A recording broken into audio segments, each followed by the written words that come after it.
Hello everyone, nubkeks here. Welcome back to Nub Raids, and in today's video, it's the second video today. There is another video coming later. I'm going to be doing a showcase for, not Commander Islin, what's his name? Strategos Islin.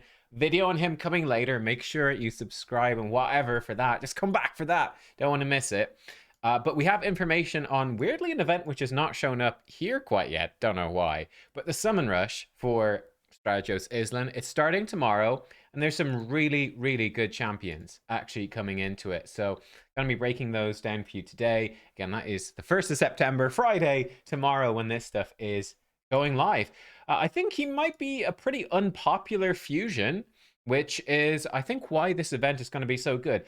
Interestingly, you can actually help me out with two things before I break it down for you. Okay, so first of all, let's do this one first of all. Let's see how many votes are in there. I just stuck up a poll. Interesting. Here we go. We've got 47 votes so far. It's been up for a few minutes. How satisfied am I with creating posts? I would say probably very satisfied. I can connect with my audience. Thanks for your feedback. You're welcome. YouTube will never be the same again. There we go. Doing my job as a YouTube content creator.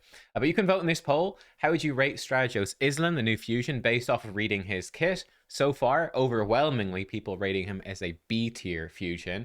So people generally not super excited, but let me know. Again, vote in this, especially try to get your votes in before I actually put out the showcase, and then you can obviously change your mind afterwards, either putting it up or down. We shall see. But second thing I want you guys to do, it is my good friend YST's birthday today, guys. So what I want you to do, he actually, I asked him, I checked, he is going to have a video out today at 3 o'clock. So when this video goes live, he should have a video out live as well. Go onto his channel, right? It's his birthday. Go onto that video or pick another one, right? Let's say click this one, for instance. Go into it. I want all of us to go in and to type in all caps, happy birthday, Mr. Yeasty. Oh, I messed up a cap there. Mr. Yeasty Poo, okay? You can even throw in a full stop or an exclamation mark. Let's do 2 exclamation marks, which is like my trademark title, thumbnail, video title. Happy birthday, Mr. Yeasty Poo, with 2 exclamation marks for YST. Can you all do that? Thanks. That'll be great. All right, let's now that you've done those 2 things, voted it in the poll, and wished YST a happy birthday in a very appropriate way, we can now break down the 10x event that's coming this weekend. Like I said, I do think it's a very good one. So first of all, let's cover the Ancient and Sacred 10x champions. Of course, this is going to run from tomorrow, Friday, all the way through Sunday. It's going to be up for those 72 hours. The first champion going to be in there is We're on the Silken. Actually, a champion I don't have. Not an amazing champion overall, but a very good faction crypt champion. 20% speed aura. She does have a single target revive with continuous heal. She has turn meter fill with increased speed, and then an A1 decrease attack. I think considering this is a 4-turn cooldown, and the increased speed turn meter boost is also a 4-turn cooldown, not an amazing champion. Not amazing, but let's see the reviews. Yeah, when it comes to Faction Wars, 4.9. She comes with a revive, great aura, etc. So she's pretty good. Now, I say one thing going against her is that Tree Shield Knot comes in with 2 revives with a shield, also a speed aura, and then an ally heal with a mini increased defense. Like, Tree Shield Knot is arguably better, and he's a void rare. So that's 1 point against Wiranon for sure. But nonetheless, she's a decent epic to pull if you're stuck on Sylvan Watcher Faction Crypts. If you're not stuck there, she's basically useless. The next one is actually in this faction, and he's very strong, is Creodan the Blue. This is a very, very nice epic. So he comes in, A1 triple hit that can freeze. His A2 is an AoE double hitter that can freeze. His A3 is increased speed turn meter fill on a 3-turn cooldown. Brilliant. Then his passive is giving him turn meter for every freeze that he places. This is a really strong crowd control champion and a very strong Fire Knight Hard champion even, right? Triple hit A1. He's got lots of sources of freeze for Fire Knight Hard. Those freezes are very, very good for just wave control if you're stuck in dungeons, or more likely in Doom Tower or in Faction Wars. This guy's much more versatile than Wiranon. But yeah, look, he's going to be pumping out freezes and very reliably giving you a lot of speed and turn meter control. Also, I think some of you guys mentioned on the Dark Fae video I did yesterday with YST, of all people, we didn't mention Creodan the Blue in that one, and you guys were quick to call out Creodan the Blue as being a very good Dark Fae champion, right? Because he's giving you the speed, and he's locking down your team when they spawn in copies of you, which is pretty cool as well. So I think this guy, he's a 5 out of 5 for Faction Wars, 4.9 out of 5 for Fire Knight. Yeah, this guy, he's kind of the real deal. So that's a brilliant epic for people to get. Bearing in mind, you know, when you're pulling in a 10x event like this for a fusion, you're always going into it thinking, oh, maybe I'll pull some sacred shards. Every single one's going to be a legendary. Rarely happens. They're nearly always just a bunch of epics. So the epics from the 10x event, you got a decent chance to get, honestly. The legendaries is more luck based, but hey, you never know. Then the final regular epic is Lady Annabelle, who again is really good. Much better than I thought she was originally. So she comes in, heals her by 50% max HP whenever an ally or an enemy dies. This enables her to solo Bommel the Dreadhorn, right? Bommel the Dreadhorn, he spawns in these dread bombs. They explode, they do big amount of damage. But guess what? When they explode, they die. This turns the dread bombs into a massive source of healing, and that lets Lady Annabelle solo Bommel, which is really, really good. She also can do HP swap with the target ally that puts out AoE increased speed on a 4-turn. Then she uses an AoE leech that can put out decreased speed on a 3-turn, and her A1 can heal her as well, which again will help her stay alive against Bommel. But yeah, just generally a great kit for Hydra. Not bad for Hydra. Great for, again, Doom Tower progression, because she's, you know, doing some healing, helping you with the leech, but AoE decrease speed, AoE increase speed is actually amazing. Very few champions have both increase speed and decrease speed in their kit. She has both, and a bit of a downside. It's a 4-turn for the increase speed, and the 3-turn decrease speed, they have to have less than 50% turn meter. But still, to have both abilities on a single champion is super rare, even amongst legendaries, and certainly amongst epics. It is. Is she unique? She might actually be unique in that. Not off the top of my head, I'm not sure, but it's honestly extremely good. For the legendary champions you can get from Ancients and Sacreds, if you get any of these, let me tell you, you're going to be delighted. So the better version of Wiranon by a country mile, Elva Autumnborn, is up for grabs. Elva is a game changer. In fact, she's part of the revival pass, right? I think if you don't play the game for 2 or 3 months, you can get a revival pass, and if you buy the pass, it might be $20, I think. You can pick champions, Elva being by far the best one. Elva is insanely good. Brilliant base stats, super high base speed, speed on all battles aura, single target revive on a 3-turn, full team cleanse with block debuffs, increased speed on a 3-turn, lots of continuous heals on her A1 and healing with her passive. She's sort of like a mini Siphi, but Elva is absolute queen of a lot of PvE content. Like, I actually genuinely find her more useful than Siphi for most PvE stuff. Apart from Hydra, because Siphi can remove fears with her passive, I do find her slightly more useful there, and the increased defense is kind of nice.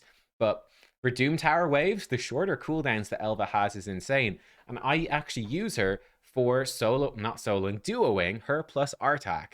You can check out my Artak guide. I did recently an updated guide where you can see it in action. Him plus Elva to duo Ice Golem hard, which is brilliant. And she can even duo Dragon hard with like a champion like Nishak Verminlord, for example. She is really, really the queen of doing stuff.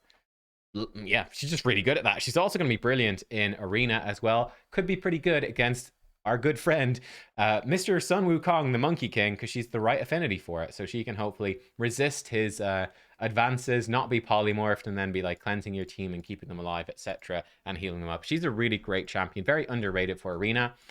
From the Skinwalker faction, we have Ragash, one of the best nukers in the game. He has an AoE that puts out decreased defense before attacking, defense-based nuke. It can also stun. This thing, it just smacks super hard. He gets a big damage boost against enemies whose defense is lower than his, which is quite likely to be most of your enemies.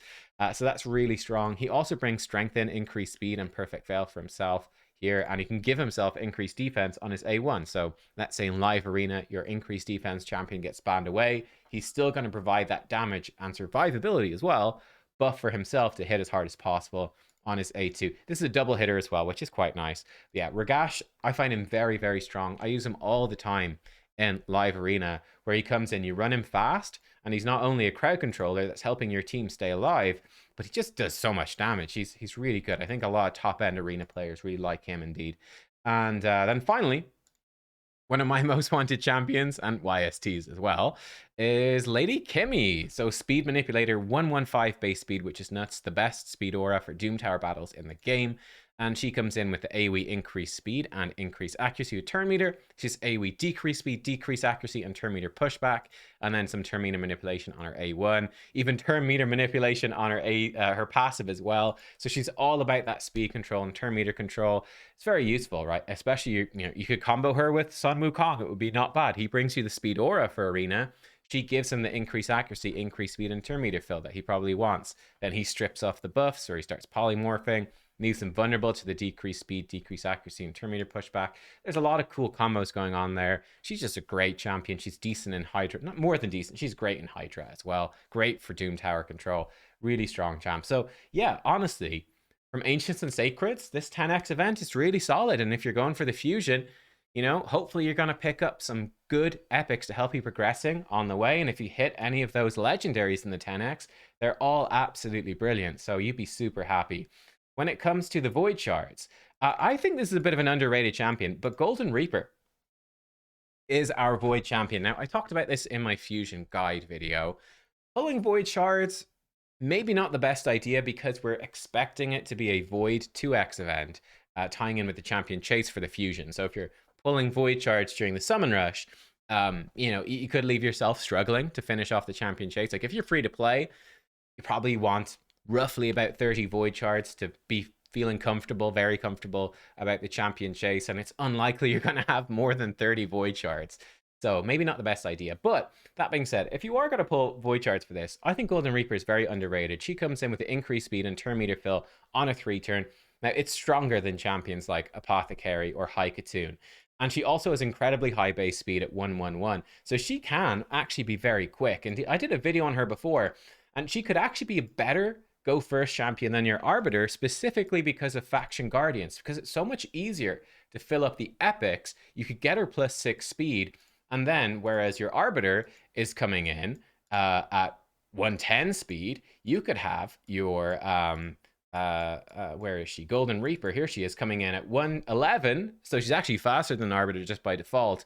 Then plus an extra 6, so 117. She could be 7 speed faster, and that can make a big difference. Obviously, she doesn't have a speed aura, but that could still be useful, with Sun Wukong or whatever, It depends. It depends. So something to consider for sure.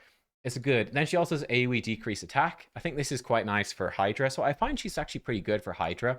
Pumping out AoE increased speed, and then she's got the AoE decrease attack. The only danger here is that it's not 100%. I wish they would buff this up to be 100%, and that would be much stronger. Like if you miss that decrease attack on Head of Wrath, because it just doesn't, it's not 100% chance, it just doesn't land, you're in some trouble if you're relying on it. So that's something to watch out for, because it's such a long cooldown, it's not going to come back on time. And her A1 is actually really nice for Hydra as well. 50% chance to decrease the cooldown of a random ally skill by 1 turn. Give her some counterattack accessories, and she can maybe even a retaliation set, and she can give you quite a bit of cooldown reduction for your team. It's kind of sneaky. So I actually think Golden Reaper is quite solid. One of the more underrated champions. She sort of gets forgotten because a lot of people build up Apothecary or Haikatoon, and then they don't get Golden Reaper for ages and forget about her. So yeah, then the final champion we've got is the brand new Void Legendary, Shu Zen the Valorous. So she is in for this 10x. What do people think of her so far? Wow, 5 for arena, offense, and defense. 5 in Hydra. Well, the people who've got her seem to really like her. Wow, okay. Well, this champion is great. 30% arena aura. That's very good speed aura, I should say. That's really strong. The strongest is Lord Shazar, but this is equal to like Arbiter, etc., Prince Kaimar. So that's a big deal. She comes in with turn meter fill and increased speed alongside turn meter pushback and decreased speed. So brilliant turn meter and speed manipulation all in the one move. That's very good. And then a very cool A2 ability for single target. She gives your ally increased attack, increased crit rate, increased crit damage, and bam, gives them a turn straight away. So you can have a nuker built really slow. They don't have any speed, and she goes, hey, just take your turn, just go and blow them up. Like you could have, you could do something stupid. Like you could have Sun Wukong, like built for loads of damage and loads of accuracy and 0 speed. I wouldn't recommend that at all. I think you're building him high speed no matter what. But if you did hypothetically have him low speed, you just go, bam, Wukong, take your turn and absolutely smack them. It's kind of interesting, right? As an alternative to Arbiter, Yeah, just giving your nuker that increased attack and crit rate, crit damage, and just letting them go straight away. It's very strong. Interestingly as well, if the target ally's under sheep, removes it from them, which is cool. Although the worry is that they're going to come back with no turn meter and half HP, and they could be in danger of dying. It's really interesting that's there. I feel like this should be buffed, like should remove sheep from them and give them an extra turn or something like that. I feel like there needs to be more. That seems a bit underwhelming. It seems the first effect seems more useful, but still, it's pretty cool. A1 can block active skills, which is strong, or potentially steal some turn meter. That's kind of nice. It's not the most reliable, but it's okay for some arena control. And then giving a bunch of accuracy equal to speed. So she's going to have a ton of accuracy, right? You would build this champion in like perception gear, probably as high speed as possible and some decent accuracy. This passive is going to crank the accuracy way up. And even champions that are built with tons of resistance, like a Duchess or a Mithrala or something like that, she's still going to be debuffing them. And possibly block active skills in those champions, you know? So that's potentially very strong. Could be polymorphed. That would be a bit of a risk, but she's not putting out that many debuffs, like only the decreased speed block. So probably pretty safe from polymorph and giving you some good effects there. I think she's really good, so I'd be pretty happy if I got her, to be honest. I think she's a cool Void Legendary, likely to be very strong, in the arena. Oh my god, I'm dying. But there you go. They are all of the champions in that 10x event. Let me know what you think about it. Honestly, again, for me, these are, it's always nice to see a good 10x event as part of a fusion, because if you're going for the fusion, that champion's going to help you progress your account. You're going to be pulling anyway. Well, bam, if you're going to get, is this the summon rush? Hey, there it is. I told you it would be there. It's tomorrow. It's in 18 hours, 19 minutes. So wherever it is on the screen, I don't know where it is.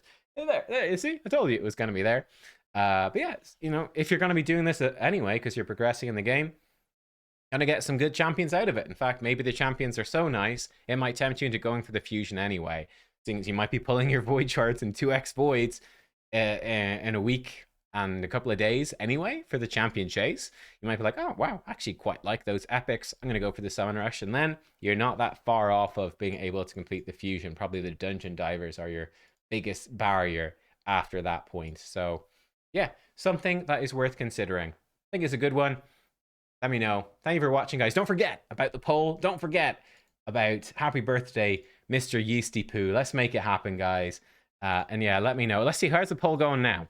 Let's finish with this. So we've probably about 10 minutes now. 19 minutes. I'm bad at time. Okay, so B's dropped off. It's down to 65%, but still dramatically so. A lot of C and D's. 0% voting for S. I'd be shocked if anyone did, honestly. But yeah, like I said. Anyway, I'll see you next time. Goodbye.